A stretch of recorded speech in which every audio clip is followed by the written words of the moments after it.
Hello ಎಲ್ರಿಗೂ welcome back to my YouTube channel. ಎಲ್ಲರೂ ಹೇಗಿದ್ದೀರಾ? ನಾವಂತೂ ತುಂಬ ಚೆನ್ನಾಗಿದ್ದೀವಿ. ಈ ದಿನ ಬೆಳಿಗ್ಗೆನೇ ವ್ಲಾಗ್ನ ಶುರು ಮಾಡಿದ್ದೀನಿ.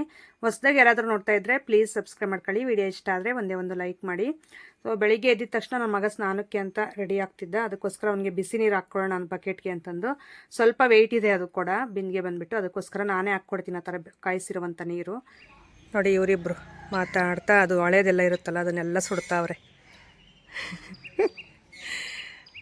ಇದು ಕಾಫಿ ಕುಡಿತಾರಲ್ಲ ಅವ್ರ ಮನೆ. ಅಲ್ಲಿ ನಮ್ಮಮ್ಮನೂ ನಮ್ಮತ್ತೆ ಇಬ್ಬರು ಮಾತಾಡ್ತಾ ವೇಸ್ಟೆಲ್ಲ ಸುಡೋದು. ಮಲ್ಲಿಗೆ ಹೂವಿನ ಗಿಡ ನೋಡಿ, ಸ್ವಲ್ಪ ಕೋಲ್ಡ್ ಆಗಿದೆ, ಇನ್ನೂ ಗಂಟ್ಲು ವಾಸಿ ಆಗಿಲ್ಲ. ಸ್ವಲ್ಪ ಕ್ಲಿಯರ್ ಆದಮೇಲೆ ಇನ್ನೂ ಸ್ವಲ್ಪ ಚೆನ್ನಾಗಿ ಬರುತ್ತೆ ವಾಯ್ಸು. ಇದು ನಮ್ಮಮ್ಮನೇ ಬಂದೆಲ್ಲ ಬಿಡಿಸ್ಕೊಂಡು ಹೋಗುತ್ತೆ ನೋಡಿ, ಎಷ್ಟು ಚೆನ್ನಾಗಿದೆ. ಕಟ್ಕೊಡುತ್ತೆ ಪಾಪ ನನಗೂ ಒಂದೊಂದು ಟೈಮು. ನಾನು ಮುಟ್ಕೊತಾ ಇರ್ತೀನಿ ಸ್ನಾನ ಏನಾದರೂ ಮಾಡಿದಾಗ, ಅಂಥ ಟೈಮಲ್ಲಿ ಮುಟ್ಕೊತೀನಿ ತಲೆಗೆ. ಎಣ್ಣೆ ಹಚ್ಚಿದಾಗೇನು ಇಷ್ಟ ಆಗಲ್ಲ, ಸ್ನಾನ ಮಾಡಿದಾಗ ಫುಲ್ಲು ಜಾಸ್ತಿ ಬಿಡೋದು. ಇವಾಗ ಸ್ವಲ್ಪ ಕಡಿಮೆ ಆಗೈತೆ. ಈ ಯುಗಾದಿ ಹಬ್ಬದ ಮುಂಚೆ ಅಂತೂ ಸಖತ್ತಾಗಿ ಬಿಡ್ತಾಯಿತ್ತು. ಇದು ಕರಿಬೇವಿನ ಸೊಪ್ಪಿನ ಗಿಡ ಎಲ್ಲ ನಮ್ಮಮ್ಮ ಮೊನ್ನೆ ನನ್ನ ಫ್ರೆಂಡ್ ಬಂದಿದ್ಲಲ್ಲ, ಅವಳಿಗೆ ಕಿತ್ಕೊಟ್ರು ಒಂದು ಕವರಷ್ಟು ಮಂಜಿಗೆ. ಎಲ್ಲ ಚಿಗುರೊಡಿತೈತಿ, ಇನ್ನು ಆರಾಮಾಗಿ ಚೆನ್ನಾಗಿ ಬರುತ್ತೆ. ಇನ್ನು ಸೀಡೆ ಅದೇನು ಹೊಡಿಯೋಲ್ಲ. ಏನು ಸಖತ್ತಾಗಿದೆ ನೋಡಿ ಗ್ರೀನರಿ. ಇವ್ರದ್ದೇನೋ ಕಾಫಿ ಕುಡಿಯೋದು ನಿಂತಿಲ್ಲ. ನಮ್ಮಮ್ಮನೂ ನಾವತ್ತಿಬ್ಬರು ಮಾತಾಡ್ತಾ ಇವ್ರು ಕಾಫಿ ಕುಡಿಯೋದು, ಅವರು ವೇಸ್ಟೆಲ್ಲ ಸುಡ್ತಾವ್ರೆ. ಸುಮ್ಮನೆ ಇಲ್ಲಿ ಹಸುಗಳಿರ್ತಾವಲ್ಲ, ಅದಕ್ಕೆ ಗಾಳಿಗೆ ಎಲ್ಲ ಹೋಗ್ಬಿಡ್ತಾವೆ. ಹಸುಗಳು ಬಾಯಿಗೆ ಹೋದರೆ ಪ್ಲಾಸ್ಟಿಕ್ ಅದೆಲ್ಲ ಒಳ್ಳೇದಲ್ವಲ್ಲ, ಅದಕ್ಕೋಸ್ಕರ. ಹೋಗ್ಬೇಕು ಸ್ನಾನ ಮಾಡ್ಕೊ, ಹೋಗು ಓಡು ಓಡು ಓಡು ಓಡು ಓಡು. ಎಕ್ಸಾಮ್ ಲಾಸ್ಟ್ ಡೇ ಅರವಿಂದಂದು, ಸೊ ಹಂಗಾಗಿ ಎಕ್ಸಾಮ್ ರೆಡಿ ಆಗವನೆ. ನೈಟೆಲ್ಲ ಓದ್ಕೊಂಡು ಈಗ ಸ್ನಾನಕ್ಕೆ ಅಂತಂದು ನೀರು ಕಾಯಿಸಿ ಇಟ್ಟಿದ್ದೀನಿ ಈಚೆ ಕಡೆ. ಸ್ನಾನ ಮಾಡ್ಕೊಂಡು ಹೋಗಿ ಬರೆದು ಬಾರಪ್ಪ. ಟವಲ್ ತಗ, ಹಂಗೆ ಶಾಂಪು ಟವಲ್ಲು ಹಲ್ಲುಜ್ಜು ಫಸ್ಟು ಎಲ್ಲ ಹೇಳ್ಬೇಕು. ದೊಡ್ಡ ಹುಡುಗ ಆದರೂ ಪ್ರತಿಯೊಂದು ಹೇಳ್ತಾ ಇರಬೇಕು. ಸುಮ್ಮನೆ ಇರೋ ಸಾಕು ಅಂದರೆ ಮತ್ತೆ ಹೇಳಿಸ್ಕೋಬಾರ್ದು. ಕಸ ಎಲ್ಲ ಹೊಡೆದಾಕಿದ್ದೀನಿ. ಈಗ ನಾನು ಮೈಗೆ ಸ್ನಾನ ಮಾಡ್ಕೊಂಡು ನೆಕ್ಸ್ಟ್ ಅಡುಗೆ ಕೆಲಸ. ಇವತ್ತು ಹೆಣ್ಗಾಯಿ ನೋಡಿ, ಅಡುಗೆ ಮನೆ ನೋಡೋಕ್ಕೆ ಒಂಥರ ಚೆಂದ. ಎದ್ದಿದ ತಕ್ಷಣ ಸುಮ್ಮನೆ ಇರ್ಬಿಡು. ಅಡುಗೆ ಮನೆ ನೋಡೋಕ್ಕೆ ಒಂಥರ ಲುಕ್ಕು ಎಷ್ಟು ಚೆನ್ನಾಗಿದೆ. ಅವಾಗ ನೋಡೋದಕ್ಕೂ ಇವಾಗ ನೋಡೋದಕ್ಕೂ ಎಷ್ಟು ಡಿಫ್ರೆಂಟ್ ಇದೆ ನೋಡಿರಿ ಅಡುಗೆ ಮನೆ. ಏನೇ ಆಗಿರ್ಬೋದು, ನಾವೇನಾದರೂ ಒಂದು ರೆಡಿ ಮಾಡಿದ್ರೇ, ಆಲ್ಟ್ರೇಷನ್ ಮಾಡಿದ್ರೇ ಅಲ್ವಾ ಚೆನ್ನಾಗಿ ಕಾಣೋದು. ಇದು ಸ್ಟಾರ್ಟಿಂಗ್ ನೀರು ಬರ್ತಾಯಿತ್ತು ನೋಡ್ರಿ. ನಾಯಿ ನೋಡ್ರಿ ಹೆಂಗೆ ಆಡ್ತೈತೆ ನಮ್ಮ ಪಾರ್. ಹಾಂ, ಅದು ನೀರು ಬರೋದಕ್ಕೆ ಪೈಪ್ ಹಂಗೆ ಹಿಂಗೆ ಆಡಿದ್ರೆ ಅದು ಆವ ಅಂದ್ಕೊಂಡು ಅಲ್ಲಿ ನೋಡ್ರಿ.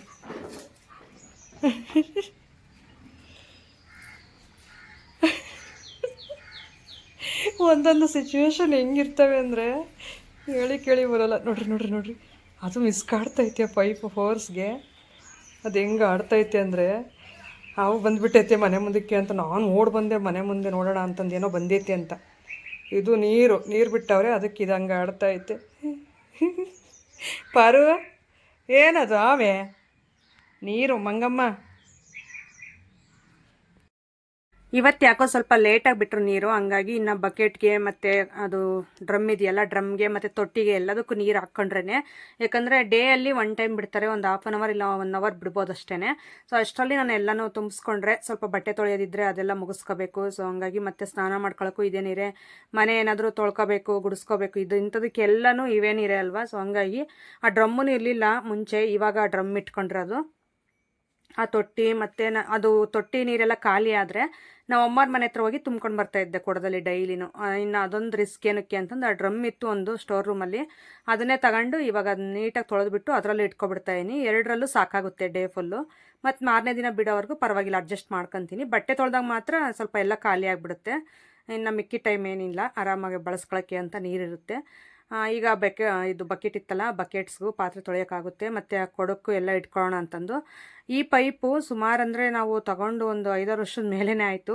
ಸ್ವಲ್ಪ ಕಟ್ ಮಾಡ್ಕೊಂಡೆ ಬಳಸ್ಕೊತಾ ಇದ್ವಿ. ಸ್ವಲ್ಪ ಅಲ್ಲಿಂದ ಅಲ್ಲಿಗೆ ಡಿಸ್ಟೆನ್ಸ್ ಕಡಿಮೆನೇ ಅಲ್ವಾ, ದೊಡ್ಡ ಪೈಪ್ ಏನಕ್ಕೆ ಹಾಕೋದು ಅಂತಂದು ಎಲ್ಲ ಮುಗ್ದೋಯ್ತು. ಇದೊಂದು ಪೈಪ್ ಇದೆ, ಇದೊಂದು ಸ್ವಲ್ಪ ಕ್ಲಿಯರ್ ಆದಮೇಲೆ ಇನ್ನೊಂದು ಪೈಪ್ ತೊಗೊಂಡು ಬರ್ಬೇಕು ಚೆನ್ನಾಗಿರೋದು. ಆವಾಗ 5 ವರ್ಷದ ಕೆಳಗಡೆ ಇಲ್ಲಿ ಹೂವಿನ ಗಿಡ ಎಲ್ಲ ಇಟ್ಟಿದ್ವಲ್ಲ ಮನೆ ಪಕ್ಕ, ಆ ಟೈಮಲ್ಲಿ ನಾವು ಇದನ್ನ ಗಿಡಕ್ಕೆ ಅಂತಂದು ಹೇಳ್ಬಿಟ್ಟು ತೊಗೊಂಡು ಬಂದಿದ್ದು. ಹೆಂಗೋ ಮನೆಗೂ ಬಳಸ್ಕೊಳಕ್ಕೆ ಅಂತ ಆಯ್ತು. ಇಲ್ಲಾಂದರೆ ಡ್ರಮ್ಮಿಂದ ಆಚೆ ಕಡೆ ಅಲ್ವಾ ಇದು ನಲ್ಲಿ ಇರೋದು, ಅಲ್ಲಿಗೆ ಹೋಗಿ ಕೊಡದಲ್ಲಿ ಇಟ್ಕೊಬರ್ಬೇಕಾಗಿತ್ತು. ಈ ಪೈಪ್ ಇರೋದ್ರಿಂದ ಇಲ್ಲಿವರೆಗೂ ತಗೋಬೋದು ಪೈಪ್ನ. ಇನ್ನೇನು ಕೊಡ ಇವೆಲ್ಲ ಇಟ್ಕೊತ ಮತ್ತು ಆ ತೊಟ್ಟಿ ಸ್ವಲ್ಪ ಹೊತ್ತು ಆ ತೊಟ್ಟಿಗೆ ಹಾಕಬೇಕಾಗಿತ್ತು ನೀರು, ಇನ್ನೂ ಮುಕ್ಕಾಲು ಭಾಗ ಇತ್ತು, ಹಾಗಾಗಿ ಅದರಲ್ಲೂ ಹಾಕ್ತಾಯಿದ್ದೀನಿ. ಇನ್ನು ತೊಳೆಯೋದು ಈ ಥರ ಏನಾದರೂ ವಾರದ ದಿನ ಆದರೆ ಸ್ವಲ್ಪ ಯಾಕೋ ಗೊತ್ತಿಲ್ಲ ಇವತ್ತೇ ಈ ಥರ ಸ್ವಲ್ಪ ಲೇಟಾಗಿ ಬಿಟ್ಟಿರೋದು. ಮುಂಚೆ ಎಲ್ಲ ಬೇಗ ಬಿಡೋರು ಹೇಳ್ರಿ, ಡೈಲಿ ಅಷ್ಟೇ. ಸೊ ಹಂಗಾಗಿ ನಾನು ಈಚೆ ಕಡೆದೆಲ್ಲ ತೊಳೆದು ಬಟ್ಟೆ ತೊಳೆದು ನಾನು ಟೀ ಮಾಡ್ಕೊಂಡು ಕುಡಿಯೋಷ್ಟರಲ್ಲಿ 7 ಗಂಟೆ 7:15 ಆಗಿರೋದು ಡೈಲಿ. ಇವತ್ತು 7 ಗಂಟೆಗೆ 7:15 ಬಿಟ್ಟಿದ್ದಾರೆ ನೀರು, ಲೇಟಾಗೆ ಬಿಟ್ಟರು. ಸರಿ ಅಂತ ಹೇಳ್ಬಿಟ್ಟು ಎಲ್ಲ ಹಿಡ್ಕೊಂಡಾದ್ಮೇಲೆ ಇದು ಸಿಲಿಂಡ್ರ್ ಖಾಲಿಯಾಗಿತ್ತು ಮೊನ್ನೆನೇ. ನನ್ನ ತಮ್ಮ ಅವ್ರದ್ದು ಎಕ್ಸ್ಟ್ರಾ ಇನ್ನೊಂದು ಸಿಲಿಂಡ್ರ್ ಇತ್ತು, ಹಂಗಾಗಿ ನನಗೆ ಯೂಸ್ ಆಯಿತು. ಅವನು ಬುಕ್ ಮಾಡಿಬಿಟ್ಟು 1 ವಾರದ ಮೇಲೇ ಆಗಿತ್ತು. ಅದು ನನ್ನ ಫ್ರೆಂಡ್ ಬಂದುಬಿಟ್ಟು ಒಬ್ಳಾಪುರದಲ್ಲಿ ಅದೇ ಗ್ಯಾಸ್ ಏಜೆನ್ಸಿಯಾಗಿ ವರ್ಕ್ ಮಾಡ್ತಿದ್ದಾರೆ. ಸೊ ಅವ್ರಿಗೆ ಕಾಲ್ ಮಾಡಿ ಕೇಳಿದ್ದಕ್ಕೆ ಅದು ಬುಕ್ ಮಾಡಿರೋದು ಇದ್ದಿದ್ರೆ ಮೊಬೈಲಲ್ಲಿ ತೋರಿಸಿ ಒಂದು ಹಾಕೋಗ್ತಾರೆ ಅಂತಂದು ಹೇಳಿದ್ರು. ಸರಿ ಅಂತ ಹೇಳ್ಬಿಟ್ಟು ಅವರು ಗ್ಯಾಸ್ ಇದು ಸಿಲಿಂಡ್ರ್ ಹಾಕ್ಕೊಂಡು ಬರ್ತಾರಲ್ಲ ಅವ್ರಿಗೆ ತೋರಿಸಿದ್ವಿ, ಹೋಗಿ ಬಂದರು. ಆವಾಗ ಒಂದು ಕೊಟ್ಟರು, ತುಂಬ ಖುಷಿ ಆಯಿತು. ಇಲ್ಲಾಂದರೆ ಸೌದೆ ಒಲೆಯಲ್ಲೇ ಈಚೆ ಕಡೆ ಬಿಸಿಲಲ್ಲೇ ಕಷ್ಟಪಡಬೇಕಾಗಿತ್ತು ಅಡುಗೆ ಎಲ್ಲ ಮಾಡ್ಕೊಂಡು. ಅದರಲ್ಲಿ ಒಲೆ ಏನೂ ಇಲ್ಲ, ನಮ್ಮ ಅಮ್ಮನ ಹತ್ರ ಹಾಕ್ಸ್ಬೇಕಾಗಿತ್ತು ಒಲೆ ಹೊಸ್ದಾಗಿ. ಈಗ ಸದ್ಯಕ್ಕೆ ಸಿಲಿಂಡ್ರ್ ಸಿಕ್ಕಿದ್ದಕ್ಕೆ ಎಷ್ಟೋ ಇದು ಒಂಥರ ಖುಷಿಯಾಗೋಯ್ತು. ಏನೋ ಒಂದು ಗೋಲ್ಡ್ ಒಡವೆ ಸಿಕ್ಕಿದಷ್ಟೇ ಖುಷಿ ಆಗ್ಬಿಡ್ತು ನನಗೆ. ಯಾಕಂದರೆ ಮಿನಿಮಮ್ ಅಂದರೂ ಒಂದು 2.5 ತಿಂಗಳು 3 ತಿಂಗಳವರೆಗೂ ಬರುತ್ತೆ ನಮಗೆ. ನಾವು 4 ಜನ, ಅದರಲ್ಲಿ ನಾವು ಪ್ರಮೋಷನ್ಸು ಅಂತ ಹೊರಗಡೆ ಓಡಾಡ್ತಾ ಇರ್ತೀವಲ್ಲ ಜಾಸ್ತಿ, ಅಂಥ ಟೈಮಲ್ಲಿ ಅಡುಗೆನೂ ಮಾಡಲ್ಲ ಮನೆಯಲ್ಲಿ. ಹಂಗಾಗಿ ಕರೆಕ್ಟಾಗಿ ಒಂದು 2.5-3 ತಿಂಗಳು ಬಂದೇ ಬರುತ್ತೆ ಸಿಲಿಂಡ್ರು. ಅಷ್ಟರವರೆಗೂ ನಮಗೇನೋ ಅಂದರೆ ಪ್ರಾಬ್ಲಮ್ ಇಲ್ಲ, ಬಾಧೆ ಇಲ್ಲ ಅಂತಂದು ಖುಷಿ ಅನ್ನಿಸ್ತು. ಇನ್ನೇನು ಅಡುಗೆ ಮನೆಯೆಲ್ಲ ಒರೆಸ್ಕೊಂಡು ಗ್ಯಾಸ್ ಸ್ಟವ್ ಎಲ್ಲ ಒರೆಸ್ಕೊಂಡು ಆದಮೇಲೆ ಈಗ ಹಾಲೆಲ್ಲ ಒರೆಸ್ತಾ ಇದ್ದೀನಿ. ಟಿಫನ್ಗೆ ನಾನು ಬೆಳಿಗ್ಗೆ ಸ್ವಲ್ಪ ಇದು ಮಾಡಿದ್ದೆ, ಏನೋ ದೋಸೆ ಮಾಡಿದ್ದೆ. ಅದು ಇನ್ನು ನಮ್ಮ ಮನೆಯವರು ಕೆಲಸಕ್ಕೆ ಹೋಗಿದ್ರಲ್ಲ, ಹಂಗಾಗಿ ನಾನು ಮಕ್ಕಳೇ ತಿಂದ್ಕೊಂಡ್ವಿ. ಈಗ ಅದಕ್ಕೆ ಮನೆ ಕೆಲಸ ಎಲ್ಲ ಮುಗಿಸ್ಬಿಟ್ಟು ಸ್ನಾನ ಮಾಡ್ಕೊಂಡು ನೆಕ್ಸ್ಟ್ ಕೆಲಸಗಳು ಶುರು ಮಾಡೋಣ ಅಂತಂದು. ಬೆಳಿಗ್ಗೆಯಿಂದ ಸಂಜೆವರೆಗೂ ನಿಜ ಸಾಕಾಗುತ್ತೆ. ಯಾಕೆಂದರೆ ಬೆಳಿಗ್ಗೆ ನಾನು 5:15 ಎದ್ದೇಳ್ತೀನಿ, ಒಂದೊಂದು ಟೈಮು 5 ಗಂಟೆಗೆ ಎದ್ದಿರ್ತೀನಿ. 5-5:15 ಎದ್ದು ಕೆಲಸ ಸ್ಟಾರ್ಟ್ ಮಾಡಿದ್ರೆ ಅಲ್ಲಿಂದ ಹಿಡಿದು 10 ಗಂಟೆವರೆಗೂ ಎಲ್ಲ ಕೆಲಸ ಮುಗಿಸಿ ಮತ್ತು ಇದು ಟಿಫನ್ನು ಮುಗಿಸಿ ನಾನು 10-10:30 ಕುತ್ಕೊಬಿಡ್ತೀನಿ. ವೀಡಿಯೋ ಎಡಿಟಿಂಗು, ವಾಯ್ಸ್ ಓವರು, ತಮ್ಲೈನ್ಸ್ ಅಂತೆ ಅದು ಇದು ಎಲ್ಲನೂ. ಸೊ ಅದೆಲ್ಲ ನಾನು ಅಪ್ಲೋಡ್ ಮಾಡ್ತಾ ಒಂದೊಂದೇ ಯಾವ ಪೇಜ್ಗೆ ಯಾವಾಗ ಹಾಕಬೇಕು, ಫೇಸ್ಬುಕ್, ಇನ್ಸ್ಟಾಗ್ರಾಮ್, ಯೂಟ್ಯೂಬ್ ಎಲ್ಲನೂ ನಾನು ರನ್ ಮಾಡೋದ್ರಿಂದ ಯಾವ ಟೈಮಿಂಗ್ಸ್ಗೆ ಯಾವುದು ಅಂತ ನಾನು ಫಿಕ್ಸ್ ಮಾಡ್ಕೊಂಡಿರ್ತೀನಲ್ಲ ಮುಂಚೆನೇ, ಅದಕ್ಕೆ ಆ ಟೈಮಿಂಗ್ಸ್ಗೆ ಅದು ರೆಡಿ ಮಾಡೋದು, ಈ ಟೈಮಿಂಗ್ಸ್ಗೆ ಇದು ರೆಡಿ ಮಾಡೋದು, ಒಂದೊಂದೇ ಅಪ್ಲೋಡ್ ಮಾಡ್ತಾ ಪ್ರತಿಯೊಂದು ಕೆಲಸ ನಾನು ಫಿನಿಶಿಂಗ್ ಮಾಡೋ ಅಷ್ಟರಲ್ಲಿ 3 ಗಂಟೆ ಆಗುತ್ತೆ. ನಾನು ಕರೆಕ್ಟಾಗಿ 10 ಗಂಟೆ ಕುತ್ಕೊತೀನಿ ವೀಡಿಯೋ ಎಡಿಟಿಂಗ್ ಅದು ಇದು ಅಂತಂದು ಹೇಳ್ಬಿಟ್ಟು. 3:15ವರೆಗೂ ಅದೇ ವರ್ಕ್ ಇರುತ್ತೆ. ಅಷ್ಟರಲ್ಲಿ 10 ಗಂಟೆವರೆಗೂ ನಾನು ನಾಳೆ ಹಾಕೋ ವೀಡಿಯೋಗೆ ಸ್ವಲ್ಪ ವೀಡಿಯೋ ಕವರು ಮಾಡ್ಕೊಂಡಿರಬೇಕು. ನೆಕ್ಸ್ಟ್ 3 ಗಂಟೆಗೆಲ್ಲ ಕ್ಲಿಯರ್ ಮಾಡ್ತೀನಲ್ಲ, ಅವಾಗ ಎದ್ಬಿಟ್ಟು ಸ್ವಲ್ಪ ಏನಾದರೂ ತಿಂದ್ಕೊಂಡು ನೆಕ್ಸ್ಟ್ ಹಂಗೆ ವ್ಲಾಗ್ನ ಶುರು ಮಾಡ್ತೀನಿ. ಸೊ ಯಾಕಂದರೆ ಅರ್ಧ ಮಾಡಿರ್ತೀನಿ ಅಷ್ಟೇ, ಇನ್ನೊಂದು ಅರ್ಧ ಸಂಜೆವರೆಗೂ ಮಾಡ್ಕೋಬೇಕಲ್ವ, ಹಾಗಾಗಿ ಅದೊಂದು ಕೆಲಸ ಅದೇ ಥರನೇ ಕಂಪ್ಲೀಟ್ ಮಾಡ್ತಾ ಇರ್ತೀನಿ. ಸಂಜೆ ಇನ್ನೇನು ಒಂದು 6 ಗಂಟೆ ಅಷ್ಟರಲ್ಲಿ ಆ ವೀಡಿಯೋ ಶೂಟ್ ಎಲ್ಲ ಮುಗಿಸಿ, ಆದರೆ ನೈಟ್ನೂ ಸ್ವಲ್ಪ ಕವರ್ ಮಾಡ್ತಾ ಇರ್ತೀನಿ ಹೇಳ್ರಿ. ಅದೆಲ್ಲ ಮುಗಿಸಿ ನಾನು ಮತ್ತೆ ಅಡುಗೆಗೆ ಶುರು ಮಾಡ್ಕೋಬೇಕಲ್ವ. ಅಡುಗೆ ಅದೆಲ್ಲ ಮಾಡ್ಕೊಂಡು ಊಟ ಮಾಡಿ ಮಲಗೋ ಅಷ್ಟರಲ್ಲಿ ಮತ್ತೆ ಒಂದೊಂದು ವೀಡಿಯೋ ನೈಟೂ ನಾನು ಎಡಿಟಿಂಗ್ ಮಾಡಿ ಇಟ್ಕೊತೀನಿ. 10:30, 11, ಒಂದೊಂದು ದಿನ 12 ಆ ಥರ ಆಗುತ್ತೆ ಟೈಮಿಂಗ್ಸು.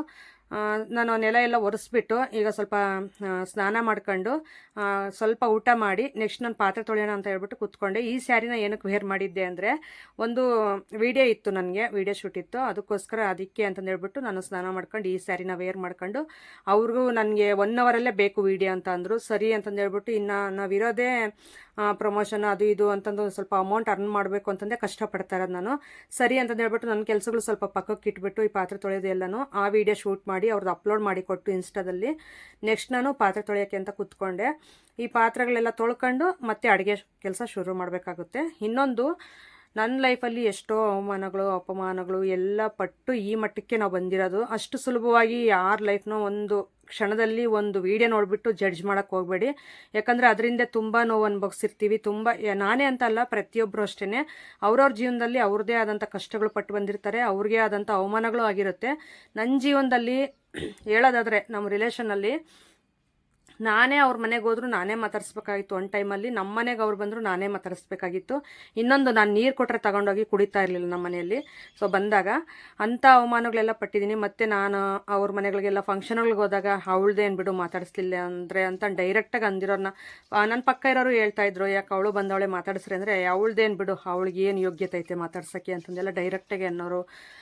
ಪ್ರತಿಯೊಬ್ಬರನ್ನು ಇದ್ಕೊಂಡು ಊಟ ಮಾಡ್ಕೊಂಡು ಹೋಗ್ರಿ, ಅದು ಮಾಡ್ತೀವಿ ಇದು ಮಾಡ್ತೀವಿ ಅನ್ನೋರು, ನನ್ನನ್ನು ಮಾತ್ರ ಫಸ್ಟ್ ಅವಳನ್ನು ತೊಲಗಿಸ್ರಿ ಅಂತ ಅನ್ನೋರು. ಎಂತೆಂಥ ಅವಮಾನಗಳು ಪಟ್ಟಿದ್ದೀನಿ ಅಂದರೆ ತಿನ್ನೋ ಊಟಕ್ಕೂ ಪರದಾಡಿದ್ದೀನಿ. ಅಂಥ ಕಷ್ಟಗಳೆಲ್ಲ ನೋಡ್ಕೊಂಡು ನಾನು ಬಂದಿರೋದು. ಹಾಕೊಳ್ಳೋಕೆ ಒಂದು ಜೊತೆ ಬಟ್ಟೆ ಇಲ್ಲ, ಅವಳ ಯೋಗ್ಯತೆ ಏನು, ಇರೋದು ಮಗಳಾದರೂ ತಂದೆ ತಾಯಿ ಒಂದು 10 ಜೊತೆ ಬಟ್ಟೆ ಕೊಡಿಸಿಲ್ಲ ಅಂತ ಎತ್ಕೊಂಡು ತಿನ್ನೋ ಮನೇಲಿ ಹುಟ್ಟು ಬಂದಿದ್ದಾಳೆ ಅವಳು ಅಂತಂದು ತುಂಬ ಮಾತುಗಳು ಅನ್ನಿಸ್ಕೊಂಡಿದ್ದೀನಿ. ಈ ಲೈಫಲ್ಲಿ, ಈ ಜೀವನದಲ್ಲಿ ತುಂಬ ಕಷ್ಟಪಟ್ಟಿದ್ದೀನಿ ನಾನು. ಅವಮಾನಗಳು ಅಪವಾದಗಳೇ ಜಾಸ್ತಿ ಪಟ್ಟಿರೋದು ನಾನು. ಸೊ ಹಂಗಾಗಿ ಇವಾಗ ಏನೋ ಒಂದು ಬಟ್ಟೆ ಹಾಕ್ಕೊತೀನಿ, ಒಂದು ತುತ್ತು ಊಟ ಮಾಡ್ತೀನಿ ಅಂದರೆ ಅದೆಲ್ಲ ದೇವರು ಇಟ್ಟಂತೇನೆ ಅಂತ ಭಾವಿಸ್ತೀನಿ. ಅದ್ರ ನಡುವೆ ನನಗೆ ನಿಮ್ಮ ಸಪೋರ್ಟು ತುಂಬ ಮುಖ್ಯ. ನಿಮ್ಮ ಸಪೋರ್ಟಿಂದನೇ ಹಿಂಗಿದೆ. ಇನ್ನೊಂದು ಎಲ್ಲ ಬಟ್ಟೆಗಳು ನಾನು ದುಡ್ಡು ಕೊಟ್ಟೆ ತಗೊತಾ ಇದ್ದೀನಿ ಅಂತ ಅಂದ್ಕೋಬೇಡಿ. ಯಾಕಂದರೆ ನಾನು ಈ ಥರ ಇನ್ಫ್ಲುಯೆನ್ಸರ್ ಆಗಿರೋದ್ರಿಂದ ಒಂದು ಅರ್ಧ ಮುಕ್ಕಾಲು ಭಾಗ ಬಟ್ಟೆಗಳು ನನಗೆ ವಿಡಿಯೋ ಪ್ರಮೋಷನ್ಗೆ ಅಂತಂದು ಹೇಳ್ಬಿಟ್ಟೆ ಬರ್ತಾ ಇರ್ತವೆ. ಸೊ ನಾನು ಇವತ್ತು ವೇರ್ ಮಾಡಿರೋ ಸಮೇತ ಪ್ರಮೋಷನ್ಗೆ ಬಂದಿರುವಂಥ ಸ್ಯಾರಿನೇ ಇದು. ಇದು ಫಸ್ಟ್ ಟೈಮ್ ವೇರ್ ಮಾಡಿದ್ದೀನಿ. ಅವಾಗ ವೀಡಿಯೋ ಶೂಟ್ಗೆ ಅಂತಂದು ಒಂದು ವೇರ್ ಮಾಡಿದ್ದೆ ಇದು ಬಂದಾಗ ಅಷ್ಟೇ. ಇವಾಗ ನಾನು ಬ್ಲೌಸ್ ಸ್ಟಿಚ್ ಮಾಡಿಸಿ ವೇರ್ ಮಾಡಿದ್ದೀನಿ. ಎಲ್ಲ ದುಡ್ಡು ನಾನು ಬರೀ ಬಟ್ಟೆಗೆ ಅದಕ್ಕೆ ಇದಕ್ಕೆ ಶೋಕಿ ಮಾಡೋಕ್ಕೆ ಅಂತಂದೇ ಇಟ್ಕೊಳ್ಳಲ್ಲ. ನಾನು ಏನೇ ಒಂದು ಮಾಡಿದ್ರೂ ಅದು ನನ್ನ ದುಡಿಮೆಯಿಂದೇ ಇರುತ್ತೆ ಹೊರತು ನಾನು ಯಾವುದು ನನ್ನ ದುಡ್ಡು ಖರ್ಚು ಮಾಡ್ಕೊಂಡು ನಾನು ಇದು ಮಾಡ್ತಾ ಇಲ್ಲ. ಅದಕ್ಕಂತಂದು ಅದರಲ್ಲೂ ಬ್ಯಾಡ್ ಹುಡ್ಕಕ್ಕೆ ಹೋಗ್ಬೇಡಿ. ನಿನಗೇನು ಫ್ರೀಯಾಗಿ ಬರುತ್ತೆ ಹಂಗೆ, ಫ್ರೀಯಾಗಿ ಬರೋದು ಯಾವುದು ಬರಲ್ಲ. ಅದರಿಂದ ನಾವು ಕಷ್ಟಪಟ್ಟಿರ್ತೀವಿ, ಅದಕ್ಕೆ ಪ್ರತಿಫಲ ಅಂತ ಈ ಚಿಕ್ಕ ಪುಟ್ಟ ಈ ಥರ ಕಳಿಸ್ಕೊಡ್ತಾರೆ ಅಷ್ಟೇ. ಬಿಟ್ಟರೆ ಯಾರು ಸುಮ್ಮನೆ ಇರೋರಿಗೆ ತಗೊಳ್ರಿ ಅಂತ ಫ್ರೀಯಾಗಿ ಯಾರು ಕೊಡಲ್ಲ. ಈಗ ನಾವು ಒಬ್ಬರು ಭಿಕ್ಷುಕರೇ ಬಂದು ನಮ್ಮ ಹತ್ರ ಕೇಳಿದಾಗ ನಾವು ಹೊಸ ಸೀರೆನ ತಂದು ಕೊಡ್ತೀವ ತಗೊಳ್ರಿ ಅಂತ, ಯಾವುದೇ ಕಾರಣಕ್ಕೂ ಕೊಡಲ್ಲ. ಸೊ ಹಂಗಾಗಿ ನಮಗೂ ಅಷ್ಟು ಸುಲಭವಾಗಿ ಫ್ರೀಯಾಗಿ ಯಾರು ಕೊಡಲ್ಲ. ಸೊ ನಾವು ಅದರಿಂದ ವರ್ಕ್ ಮಾಡಿರ್ತೀವಿ, ಕಷ್ಟಪಟ್ಟಿರ್ತೀವಿ, ಅದಕ್ಕೆ ಪ್ರತಿಫಲವಾಗಿ ಅವ್ರ ಪ್ರೀತಿಗೆ ಈ ಥರ ಕಳಿಸ್ಕೊಡ್ತಾರೆ. ಅಷ್ಟು ಬಿಟ್ಟರೆ ಇನ್ನೇನು ಇಲ್ಲ. ಸೊ ಕಷ್ಟ ಅನ್ನೋದು ಪ್ರತಿಯೊಬ್ಬರಿಗಿರುತ್ತೆ. ಕೇವಲವಾಗಿ ಯಾರನ್ನೂ ಮಾತಾಡೋಕ್ಕೆ ಹೋಗಬೇಡಿ. ನಾವು ಇಷ್ಟು ಅದೇನೋ ಅಂತಾರಲ್ಲ, ಉಳಿಪೆಟ್ಟು ಆ ಪೆಟ್ಟು ಈ ಪೆಟ್ಟು ತಿಂದ್ರೇ ಇದು ಉಳಿಪೆಟ್ಟು ತಿಂದ್ರೇ ಕಲ್ಲು ಶಿಲೆಯಾಗಿ ನಿಲ್ಲಕ್ಕೆ ಸಾಧ್ಯ ಅಂತಂದು, ಹಾಗೆ ನಾನು ನನ್ನ ಲೈಫಲ್ಲೂ ಅವಮಾನ, ಅಪವಾದ, ಎಂತೆಂಥ ಕೆಟ್ಟ ಮಾತುಗಳು, ಇನ್ನೊಂದು ಮಾಡದೇ ಇರೋ ತಪ್ಪು ಸಮೇತ ಶಿಕ್ಷೆಗಳೆಲ್ಲ ಅನುಭವಿಸಿದ್ದೀನಿ ನಾನು. ನನ್ನ ಹಣೆ ಬರ ಆ ಥರ ಇದ್ಮೇಲೆ ಯಾರನ್ನೂ ಅಂದ್ಕೊಳಕ್ಕೆ ಹೋಗಲ್ಲ ನಾನು. ಏನಂದರೆ ಒಬ್ಬ ಮನುಷ್ಯನ ಬಗ್ಗೆ ಜಡ್ಜ್ ಮಾಡಬೇಕಾದ್ರೆ ಸೊ ಒಂದು ಸಾರಿ ಅವ್ರ ಬಗ್ಗೆ ಯೋಚನೆ ಮಾಡಿ ತಿಳ್ಕೊಳ್ಳಿ, ಆಮೇಲೆ ಮಾತಾಡಿ ಅಂತ ಹೇಳಕ್ಕೆ ಇಷ್ಟಪಡ್ತೀನಿ. ಪ್ರತಿಯೊಬ್ಬರೂ ಒಂದೊಂದು ಕಷ್ಟ ಪಟ್ಕೊಂಡು ಬಂದಿರ್ತಾರೆ. ಯಾರನ್ನೂ ಸುಲಭವಾಗಿ ಒಂದು ಚಿಟಿಕೆ ಹೊಡೆಯೋಷ್ಟರಲ್ಲಿ ಜಡ್ಜ್ ಮಾಡೋಕ್ಕೆ ಹೋಗಬೇಡಿ. ಇದು ಹೇಳಕ್ಕೆ ಇಷ್ಟಪಡ್ತೀನಿ. ನೀವು ಅಷ್ಟೇ, ನಮಗೆ ಈಗ ಕಷ್ಟ, ನನ್ನ ಕೈಲಿ ಏನೂ ಮಾಡೋಕ್ಕಾಗ್ತಾ ಇಲ್ಲ, ನನಗೆ ಯಾರು ಸಪೋರ್ಟೂ ಇಲ್ಲ ಅಂತಂದು ಬಾಧೆ ಪಡಬೇಡಿ. ಒಂದಲ್ಲ ಒಂದು ಟೈಮು ನಿಮಗೂ ಒಂದು ಟೈಮ್ ಅನ್ನೋದು ಬಂದೇ ಬರುತ್ತೆ. ಆ ಟೈಮ್ಗೋಸ್ಕರ ನೀವು ಕಷ್ಟಪಡಲೇಬೇಕಾಗುತ್ತೆ. ಯಾಕಂದರೆ ಸೊ ಫಸ್ಟು ದೇವರು ಕಷ್ಟ ಕೊಟ್ಟು ನೋಡ್ತಾನೆ, ಸುಖ ಕೊಟ್ಟು ನೋಡ್ತಾನೆ. ಕಷ್ಟ ಕೊಟ್ಟಾಗ ಇವ್ರು ಎಷ್ಟು ಜಯಿಸ್ಕೊಂಡು ಬರ್ತಾರೆ, ಸುಖ ಕೊಟ್ಟಾಗ ಯಾವ ರೀತಿ ಹಿಗ್ತಾರೆ ಅನ್ನೋದು ದೇವರು ಪ್ರತಿಯೊಂದು ಟೆಸ್ಟ್ ಮಾಡಿ ನೋಡ್ತಾ ಇರ್ತೇನೆ. ನಾವು ಅದಕ್ಕೋಸ್ಕರ ತಾಳ್ಮೆನ ಯಾವತ್ತೂ ಕಳ್ಕೋಬಾರ್ದು. ತಾಳ್ಮೆಯಿಂದ ಇದ್ದರೆ ದೇವರ ಹಣೆಗೂ ನಾನು ನಿಜ ಹೇಳ್ತೀನಿ, ನನ್ನ ಲೈಫಲ್ಲಿ ಆದಂಥ ಅನುಭವ. ತಾಳ್ಮೆಯಿಂದ ಇರಿ, ಯಾವುದಕ್ಕೂ ಬೇಗ ಡಿಸಿಷನ್ ತೊಗೊಳಕ್ಕೆ ಹೋಗ್ಬೇಡ್ರಿ. ಎಲ್ಲನೂ ಒಳ್ಳೇದಾಗುತ್ತೆ, ಒಳ್ಳೆ ಟೈಮ್ ಬಂದೇ ಬರುತ್ತೆ. ಎಕ್ಸಾಂಪಲ್ಗೆ ನನ್ನನ್ನು ತಗೋಬೋದು. ನಾನು ಸ್ಟಾರ್ಟಿಂಗಲ್ಲಿ ವೀಡಿಯೋ ಶುರು ಮಾಡಿದಾಗ ನನ್ನ ಲೈಫ್ ಸ್ಟೈಲ್ ಯಾವ ರೀತಿ ಇತ್ತು, ಸೊ ಈಗ ಒಂದು ಮಟ್ಟಕ್ಕೆ ಪರವಾಗಿಲ್ಲ ಅನ್ನೋ ರೇಂಜ್ಗೆ ನಾವು ಕಷ್ಟಪಟ್ಟು ಬಂದಿದ್ದೀವಿ. ಅಂದರೆ ಕಷ್ಟಪಡಬೇಕು, ಸುಮ್ಮನೆ ನಾವು ಇರ್ತೀವಿ, ನಮಗೆ ಲೈಫ್ ಅನ್ನೋದು ಚೇಂಜ್ ಆಗಬೇಕು, ನಮ್ಗೆ ಒಳ್ಳೆ ದಿನಗಳು ಬರಬೇಕಂದ್ರೆ ಆಗಲ್ಲ. ನಾವು ಅದ್ರ ಹಿಂದ್ಗಡೆ ಎಷ್ಟು ಹಾರ್ಡ್ ವರ್ಕ್ ಮಾಡ್ತೀವೋ ಸೊ ಅಷ್ಟು ಪ್ರತಿಫಲ ದೇವ್ರು ನಮಗೆ ಕೊಟ್ಟೆ ಕೊಡ್ತಾನೆ ಅನ್ನೋದು ನನ್ನನ್ನೇ ಎಕ್ಸಾಂಪಲ್ ತಗೊಳ್ರಿ. ಯಾರು ಹಿಗ್ಗಕ್ಕಂತೂ ಹೋಗಬೇಡಿ, ಸೊ ಕುಗ್ಗಕ್ಕೂ ಹೋಗಬೇಡಿ. ಇರೋದ್ರಲ್ಲೇ ನಮಗೆ ದೇವ್ರು ಇಷ್ಟು ಕೊಟ್ಟಿದ್ದಾನೆ ಅನ್ನೋ ಮನಸ್ಥಿತಿ ಇಟ್ಕೊಂಡು ನಾವು ಯಾವಾಗ ಮೇಲೆ ಬದುಕೋಕ್ಕೆ ಸಾಧ್ಯ ಆಗುತ್ತೋ ಆವಾಗ ನಮಗೂ ಒಳ್ಳೆಯದಾಗುತ್ತೆ. ನಮಗೆ ಬಂದಿರುವಂಥ ಕಷ್ಟಗಳು ಅರ್ಗಾಗಿ ಹೋಗೋಕ್ಕೆ ಸಾಧ್ಯ. ಇಷ್ಟು ಹೇಳೋಕ್ಕೆ ಇಷ್ಟಪಡ್ತೀನಿ.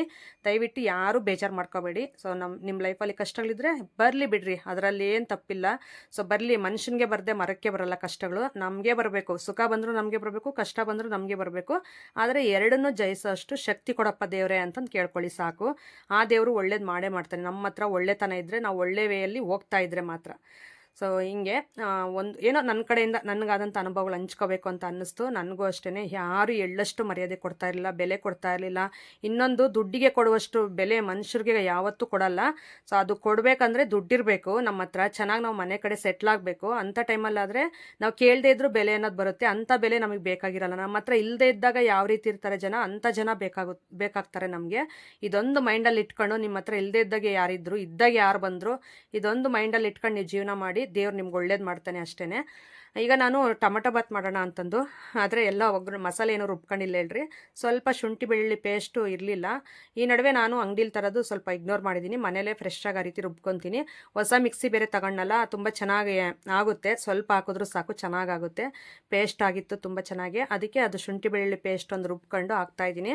ಫ್ರೆಶ್ಶಾಗಿ ಹಾಕೋದ್ರಿಂದ ನಿಜ ನೆಕ್ಸ್ಟ್ ಲೆವೆಲ್ ಟೇಸ್ಟ್ ಬರುತ್ತೆ, ತುಂಬ ಚೆನ್ನಾಗಿರುತ್ತೆ. ಸಾಂಬಾರು ಏನಾದರೂ ಮಾಡ್ಬೋದಾಗಿತ್ತು, ಆದರೆ ಸಾಂಬಾರು ಮಾಡುವಷ್ಟು ಟೈಮ್ ಇರಲಿಲ್ಲ. ಆಗಲೇ 8 ಗಂಟೆ ಮೇಲೆ ಆಗಿತ್ತು. ನಂದು ಇನ್ನೊಂದು ಸ್ವಲ್ಪ ವೀಡಿಯೋ ಶೂಟ್ ಇತ್ತು, ಅದನ್ನು ಮುಗಿಸ್ಕೊಂಡು ಈಗ ಟೊಮಾಟೊ ಮತ್ತು ಒಂದೆರಡು ಬದನೆಕಾಯಿ ಇತ್ತು, ಅದು ವೇಸ್ಟ್ ಆಗುತ್ತೆ ಅಂತಂದು ಅದು ಉದ್ದುದ್ದ ಕಟ್ ಮಾಡಿ ಹಾಕಿದ್ದೀನಿ. ಚೆನ್ನಾಗಿರುತ್ತೆ ಅನ್ನದ ಜೊತೆ ತಿನ್ನೋದಕ್ಕೆ ಅಂತಂದು. ನೋಡಿ ಗೊಜ್ಜೆಲ್ಲ ತೋರಿಸ್ತೀನಿ ಎಷ್ಟು ಚೆನ್ನಾಗಿ ಫ್ರೈ ಆಗಿದೆ ಅಂತಂದು. ನೋಡಿ ಈ ಥರ. ಇದಕ್ಕೆ ಈಗ ಸ್ವಲ್ಪ ನಮ್ಮಮ್ಮ ಅವ್ರು ಬೆಳೆದಿರೋ ಅಂಥದ್ದು ಒಂದು ಪಾಕೆಟ್ ಅಕ್ಕಿ ಕೊಟ್ಟಿದ್ರು, ಚಿಕ್ಕ ಅಕ್ಕಿ ಅವು. ತುಂಬ ಚೆನ್ನಾಗಾಗುತ್ತೆ ರೈಸು. ಅದ್ರ ಜೊತೆಗೆ ಹಾಕ್ಕೊಂಡು ಇದ್ರ ಜೊತೆಗೆ ಮಿಕ್ಸ್ ಮಾಡಿ ತಿಂದರೆ ವಾವ್, ಅನ್ನ ಆದಮೇಲೆ ಏನು ಟೇಸ್ಟಾಗಿರುತ್ತೆ ಗೊತ್ತಾ. ಸೊ ಅಂಗಡಿಲಿ ತರೋದಕ್ಕಿಂತಲೂ ಬೆಳೆದಿರೋ ಅಕ್ಕಿ ತುಂಬ ಟೇಸ್ಟ್ ಕೊಡುತ್ತೆ. ಒಂಥರ ಫ್ಲೇವರ್, ಗಮ್ ಅಂತ ಫ್ಲೇವರ್ ಬರುತ್ತಲ್ಲ, ನನಗದು ತುಂಬ ಇಷ್ಟ ಆಗುತ್ತೆ. ನೋಡಿ ಮುಕ್ಕಾಲು ಭಾಗ ಎಲ್ಲ ಬೆಂದೋಗಿದೆ. ಈಗ ಇದಕ್ಕೆ ಸ್ವಲ್ಪ ಚಿಕನ್ ಮಸಾಲ, ಸ್ವಲ್ಪ ಖಾರದ ಪುಡಿ ಎಲ್ಲ ಹಾಕ್ಬಿಟ್ಟು ನೀಟಾಗಿ ಒಂದು 10 ನಿಮಿಷ ಬೇಯಿಸ್ಕೊಂಡು, ಮತ್ತೆ ನಾನೀಗ ತೊಳೆದಿರುವಂಥ ಅಕ್ಕಿ ಮೆಜರ್ಮೆಂಟ್ ತಗೊಂಡು ನೀರು ನಾನೊಂದು 2.5 ಗ್ಲಾಸ್ ಹಾಕಿದ್ದೆ ಇದರಲ್ಲಿ ಅಕ್ಕಿನ, ಅಂದರೆ ತೊಳೆದು ಇಟ್ಕೊಂಡಿದ್ದೀನಿ ಸೈಡಲ್ಲಿ. ಇದಕ್ಕೆ 5 ಗ್ಲಾಸ್ ನೀರು ಹಾಕ್ತಾಯಿದ್ದೀನಿ.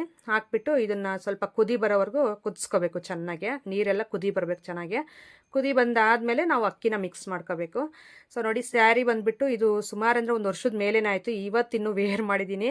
ಜಾಸ್ತಿ ಸ್ಯಾರಿ ವೇರ್ ಮಾಡೋದೇ ಇಲ್ಲ, ಅದನ್ನು ಹಾಕ್ಕೊಂಡು ಕೆಲಸ ಮಾಡೋಕ್ಕೆ ಆಗಲ್ಲ ಅಂತ ಹೇಳ್ಬಿಟ್ಟು ಆ ರೀತಿ ಇಗ್ನೋರ್ ಮಾಡ್ತಾಯಿರ್ತೀನಿ. ಇನ್ಮೇಲೆ ವಾರಕ್ಕೆ 1 ಸಲ 2 ಸಲ ಹಾಕ್ಕೋಬೇಕು ಅಂತ ಅಂದ್ಕೊಂಡಿದ್ದೀನಿ. ನೋಡೋಣ ಆಗುತ್ತೋ ಇಲ್ವೋ ಅಂತಂದು. ಈಗ ಅದೆಲ್ಲ ಹಾಕ್ಬಿಟ್ಟು ನೀರು ಹಾಕಿ ಅದಕ್ಕೆ ಟೇಸ್ಟ್ಗೆ ಉಪ್ಪು ಮತ್ತು ಕೊತ್ತಂಬರಿ ಸೊಪ್ಪು ಎಲ್ಲ ಹಾಕಿ ಮಿಕ್ಸ್ ಮಾಡ್ತಾಯಿದ್ದೀನಿ. ಮಿಕ್ಸ್ ಮಾಡಿ ಅದೆಲ್ಲ ಒಂದು ಕುದಿ ಬಂತು. ಕುದಿ ಬಂದಮೇಲೆ ಅಕ್ಕಿ ಹಾಕ್ಬಿಟ್ಟು ಈಗ ಕ್ಯಾಪು ಕುಕ್ಕರ್ದು ಲಿಡ್ ಕ್ಲೋಸ್ ಮಾಡ್ತಾಯಿದ್ದೀನಿ. ಇದು ಒಂದು ವಿಸಲ್ ಕೊಟ್ಕೊಂಡ್ರೆ ಸಾಕಾಗುತ್ತೆ. ನಾನು ಒಂದೇ ವಿಸಲ್ಲೇ ಕೊಡೋದು. ಹಳೆ ಕುಕ್ಕರ್ ಆಗಿರೋದ್ರಿಂದ ಸಾಕು, ಒಂದು ವಿಸಲ್ ಅಂತ ಅನಿಸುತ್ತೆ ನನಗೆ ಯಾವಾಗಲೂ ಅಷ್ಟೇ. ಇನ್ನೊಂದು ನಮ್ಮದು ಬೇಸಿಗೆ ಮುಗಿಯೋವರೆಗೂ ಇನ್ನು ಈಚೆ ಕಡೆನೇ ಊಟ, ನಂದು ನಮ್ಮ ಮನೆಯವ್ರದ್ದು ಎಲ್ರದ್ದು ಮಕ್ಕಳದು. ಅವರು ನಮ್ಮ ಅಮ್ಮರ ಮನೆ ಹತ್ರ ಕ್ರಿಕೆಟ್ ನೋಡ್ತಾಯಿದ್ರು. ನಮ್ಮ ಮನೆಯವರು ಇಲ್ಲಿ ಕ್ರಿಕೆಟ್ ಇಟ್ಕೊಂಡು ಈಚೆ ಕಡೆ ಕೂತ್ಕೊಂಡು ನೋಡ್ತಾಯಿದ್ರು. ಅದಕ್ಕೆ ಈಚೆ ಕಡೆನೇ ನಾವು ಊಟ ಮಾಡೋದು. ಸೆಕೆ ಹೊಡಿತಾ ಇರುತ್ತೆ, ಶೀಟ್ ಮನೆ ಬೇರೆ ನಮ್ಮದು, ಹಂಗಾಗಿ ರಾತ್ರಿ ಟೈಮ್ ಇರೋಕ್ಕೆ ಆಗಲ್ಲ ಒಳಗಡೆ. ಹಂಗಾಗಿ ನಾವು ಹೊರಗಡೆನೇ ಊಟ ಮಾಡೋಣ ಅಂತಂದು ತೊಗೊಂಡು ಬಂದೆ. ಇದು ನಾವು ಟೊಮೆಟೊ ಬಾತು, ಪಲಾವು ಈ ಥರ ಏನಾದರೂ ಮಾಡಿದಾಗ ಮಿಕ್ಸ್ ಮಾಡಬೇಕಲ್ವ, ಅದು ಚಿಕ್ಕದು ಕುಕ್ಕರು, ಹಂಗಾಗಿ ನಾನೊಂದು ದೊಡ್ಡದು ಪಾತ್ರೆ ತೊಗೊಂಡು ಬಂದೆ ಹೊರಗಡೆನೆ. ನಮ್ಮ ಮನೆಯವರು ಒಂದು ಕಣ್ಣಲ್ಲಿ ಹಿಂಗೆ ನೋಡ್ತಾರೆ, ಆಮೇಲೆ ಮೊಬೈಲ್ ನೋಡ್ತಾರೆ, ಏನೋ ಮಾಡ್ತಾವಳೆ ಅಂತಂದು.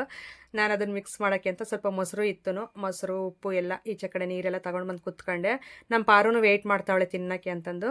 ಸರಿ ಅಂತಂದು ಹೇಳ್ಬಿಟ್ಟು ಈಗ ನಮ್ಮ ಮನೆಯವ್ರಿಗೆ ಫಸ್ಟು ಇಟ್ಕೊಳ್ಳೋಣ. ಮಧ್ಯಾಹ್ನ ಊಟ ಮಾಡಲಿಲ್ಲ ಅಂತ ಕೆಲ್ಸಕ್ಕೆ ಹೋಗಿರೋ ಹತ್ರ, ಅದನ್ನು ಹೇಳ್ತಾಯಿದ್ರು ನನಗೆ, ಊಟ ಮಾಡಲಿಲ್ಲ ಹಶ್ವಾಗ್ತೈತೆ ಬೇಗ ಮಾಡು ಮಾಡು ಅನ್ನೋರು. ಹಾಗೆ ಬೇಗ ಮಾಡಿದ್ದೀನಿ ನಿಜ. ಎಷ್ಟು ಬೇಗ ಅಂದರೆ ಒಂದು 1/2 ಅವರಲ್ಲೇ ಮಾಡಿಬಿಟ್ಟೆ, ಬೇಗ ಎಲ್ಲ ಕಟ್ ಮಾಡ್ಕೊಂಡು ತರಕಾರಿ ಎಲ್ಲನೂ. ಸೊ ಹಂಗಾಗಿ ಬೇಗನೆ ಆಯಿತು. ಎಲ್ಲ ಮಿಕ್ಸ್ ಮಾಡಿಬಿಟ್ಟು ಊಟ ಮಾಡಿ ಅಂತಂದು ಹೇಳ್ಬಿಟ್ಟು ಈಗ ಒಂದು ತಟ್ಟೆಗೆ ಇಟ್ಕೊಡ್ತಾಯಿದ್ದೀನಿ. ಮಕ್ಕಳು ನಾವು ಎಲ್ಲರೂ ಒಟ್ಟಿಗೆ ತಿಂತೀವಿ. ಈಗ ಕ್ರಿಕೆಟ್ ಟೈಮಲ್ಲಲ್ವಾ, ಸೊ ಅವ್ರಿಗೂ ಇಂಟ್ರೆಸ್ಟು, ನಮ್ಮಪ್ಪ ಅವ್ರ ಜೊತೆ ನೋಡ್ತಾ ಇರ್ತಾರೆ ಕೂತ್ಕೊಂಡು. ಸೊ ಹಂಗಾಗಿ ಅವ್ರು ನೋಡಿ ನಾನು ಫೋನ್ ಮಾಡಿದೆ, ನಿತಿನ್ಗೆ ಫೋನ್ ಇದೆಯಲ್ಲ ಅವನ ಹತ್ರ, ನೀವು ಊಟ ಮಾಡಿರಿ ನಾವು ಮಾಡ್ತೀವಿ ಆಮೇಲೆ ಅಂದರು. ಏನಾದರೂ ಟೊಮಟೊ ಬಾತು ಪಲಾವು ಈ ಥರ ಆದರೆ ಸೊ ನಾವು ಬಿಸಿದೇ ಊಟ ಮಾಡಿದ್ರೆ ತುಂಬ ಚೆನ್ನಾಗಿರುತ್ತೆ. ಅದು ಸ್ವಲ್ಪ ತಣ್ಣಗಾದ್ಮೇಲೆ ಅಷ್ಟಾಗಿ ಟೇಸ್ಟ್ ಸಿಗಲ್ಲ. ನಾನು ಮಾತ್ರ ಬಿಸಿದೇ ಊಟ ಮಾಡಿ ಅಭ್ಯಾಸ, ನಾನು ಬಿಸಿದೇ ತಿಂದುಬಿಡ್ತೀನಿ. ಸೊ ಅವರು ಹಾಟ್ ಬಾಕ್ಸ್ಗೆಲ್ಲ ನಾನು ಎತ್ತಿಡಲ್ಲ. ಈ ಬೇಸಿಗೆ ಟೈಮಲ್ಲೆಲ್ಲ ಹಾಟ್ ಬಾಕ್ಸ್ಗೆಲ್ಲ ಹಾಕಿದ್ರೂ ಅದೊಂಥರ ನೀರು ಥರ ಸ್ಪ್ರೆಡ್ ಆಗಿಬಿಡುತ್ತೆ, ಚೆನ್ನಾಗಿರಲ್ಲ. ಹಾಗಾಗಿ ಪಾತ್ರೆಯಲ್ಲೇ ಇಡೋಣ ಬಿಡು, ಬಂದು ತಿಂತಾರೆ ಅಂತಂದು ಈಗ ನಮ್ಮ ಮನೆಯವರಿಗೆ ಸ್ವಲ್ಪ ಎಲ್ಲ ತೆಗೆದು ಆ ಥರ ಕೊಡ್ತಾಯಿದ್ದೀನಿ ನೋಡಿ. ಇನ್ನೊಂದು ಸ್ಯಾರಿ ಯಾವ ರೀತಿ ಇದೆ ಅಂತ ಹೇಳಿ ಕಾಮೆಂಟ್ ಸೆಕ್ಷನಲ್ಲಿ. ಸೊ ನನಗಂತೂ ತುಂಬ ಇಷ್ಟ ಆಯಿತು. ಲೈಟಾಗಿ ಒಂಥರ ಮೆಂತೆ ಕಲರ್ ಎಲ್ಲೋ ಬರುತ್ತೆ, ಫುಲ್ಲು ಡಾರ್ಕ್ ಎಲ್ಲೋ ಅಲ್ಲ, ಲೈಟ್ ಮೆಂತೆ ಕಲರ್ ಎಲ್ಲೋ ಬರುತ್ತೆ. ತುಂಬ ಚೆನ್ನಾಗಿದೆ ಕಲರ್, ಡೀಸೆಂಟಾಗಿದೆ. ಇನ್ನೊಂದು ಈ ಅರ್ಶಿನ ಶಾಸ್ತ್ರ ಮದುವೆಗಳಲ್ಲಿ ಆ ಥರ ಎಲ್ಲ ಹಾಕೋದಕ್ಕಂತೂ ತುಂಬ ಚೆನ್ನಾಗಿದೆ ಸ್ಯಾರಿ. ಸಿಂಗಲ್ ಪಲ್ಲು ಹಾಕ್ಕೋಬೇಕು ಅಂತ ಅನ್ನಿಸ್ತು, ಆದರೆ ಈ ಕೆಲಸಗಳು ಮಾಡಬೇಕಲ್ವಾ, ಅಡ್ಡ ಬರುತ್ತೆ ಅಂತ ಹೇಳ್ಬಿಟ್ಟು ನಾನು ಅದು ಪಿನ್ ಮಾಡಿ ಹಾಕ್ಕೊಂಡೆ ಆ ರೀತಿ. ಸೆಕೆ ಕೂದಲೆಲ್ಲ ಎತ್ತಿ ಮೇಲೆ ಕಟ್ಟಿದ್ದೀನಿ, ಫುಲ್ಲು ಸೆಕೆ ಹೊಡಿತಾ ಇತ್ತು. ಈಗ ನಾನು ನಮ್ಮ ಮನೆಯವರಿಬ್ಬರು ಮಾತಾಡ್ತಾ ಅದನ್ನೆಲ್ಲ ತಟ್ಟೆಗೆ ಇಟ್ಕೊಂಡ್ರದೆಲ್ಲ ಫುಲ್ ಕಂಪ್ಲೀಟ್ ಮಾಡೋಣ ಅಂತ ತಿಂತಾಯಿದ್ದೀವಿ. ಟೇಸ್ಟ್ ಅಂತೂ ನೆಕ್ಸ್ಟ್ ಲೆವೆಲ್ಲೇ ಇತ್ತು. ಇನ್ನೊಂದು, ನೀವು ಸಿಲಿಂಡ್ರ್ ಏನಾದರೂ ಖಾಲಿ ಆದರೆ ಏನು ಮಾಡ್ತೀರಾ ಅಂತಂದೇಳಿ, ಅದೇ ಸೌದೆ ತಂದು ಸೌದೆ ಒಲೆಯಲ್ಲಿ, ಹಳ್ಳಿ ಇರೋದ್ರೆ ಆ ರೀತಿ ಮಾಡ್ತಾರೆ. ಸಿಟಿಲಿರೋರೆಲ್ಲ ಸ್ಟವ್ ಅಂದರೆ ಕರೆಂಟ್ ಸ್ಟವ್ ಈ ಥರ ಎಲ್ಲ ಯೂಸ್ ಮಾಡ್ತಾರೆ ಅಂತ ಅಂದ್ಕೊಂಡಿದ್ದೀನಿ. ನೀವು ಯಾವ ರೀತಿ ಮಾಡ್ತೀರಾ ಅಂತಂದು ಕಾಮೆಂಟ್ ಸೆಕ್ಷನ್ ತಿಳಿಸಿ. ನಮ್ಮದೆಲ್ಲ ಊಟ ಆಯಿತು. ನಮ್ದು ಆದಮೇಲೆ ನಮ್ಮ ಪಾರುಗೂ ಇಟ್ಕೊಟ್ಟೆ, ಪಾರುನ್ ತಿಂತಾವಳೆ. ಊಟ ಮುಗಿಸಿ ನೆಕ್ಸ್ಟ್ ನಾವು ನಮ್ಮ ಮನೆಯವರು ಟಿ ವಿ ನೋಡ್ತಾ ಕೂತ್ಕೊಂಡ್ರು. ನಾನು ಸ್ವಲ್ಪ ವೀಡಿಯೋ ಎಡಿಟಿಂಗು ಇದೆಲ್ಲ ಸ್ವಲ್ಪ ಇತ್ತಲ್ಲ ಪೆಂಡಿಂಗು, ಅದನ್ನು ಮಾಡೋಣ ಅಂತಂದು ಹೇಳ್ಬಿಟ್ಟು ಆ ಕಡೆ ಹೋದೆ. ಇನ್ನು ಈ ರೀತಿ ಇತ್ತು ಇವತ್ತಿನ ವಿಡಿಯೋ. ನಿಮ್ಗೆ ಯಾವ ರೀತಿ ಅನ್ನಿಸ್ತು ಅಂತ ಹೇಳಿ. ಹಾಗೆ ಹೊಸಬ್ರು ಯಾರಾದರೂ ನೋಡ್ತಾ ಇದ್ದರೆ ಪ್ಲೀಸ್ ಸಬ್ಸ್ಕ್ರೈಬ್ ಮಾಡ್ಕೊಳ್ಳಿ. ವಿಡಿಯೋ ಇಷ್ಟ ಆದರೆ ಒಂದೇ ಒಂದು ಲೈಕ್ ಮಾಡಿ. ವಿಡಿಯೋನ ಸ್ಕಿಪ್ ಮಾಡದೆ ನೋಡಿದ್ದಕ್ಕೆ ತುಂಬ ಥ್ಯಾಂಕ್ಸು. ಯಾರ್ಯಾರು ಸ್ಕಿಪ್ ಮಾಡದೆ ನೋಡಿದ್ರೆ ಅವ್ರಿಗೆಲ್ರಿಗೂ ತುಂಬ ಥ್ಯಾಂಕ್ಸು. ಸಿಗೋಣ ನಾಳೆ ಒಂದು ಒಳ್ಳೆ ಲಾಗ್ ಮುಖಾಂತರ. ಅಲ್ಲಿವರೆಗೂ ವೆಯ್ಟ್ ಮಾಡ್ತಾಯಿರಿ. Thank you for watching. Bye.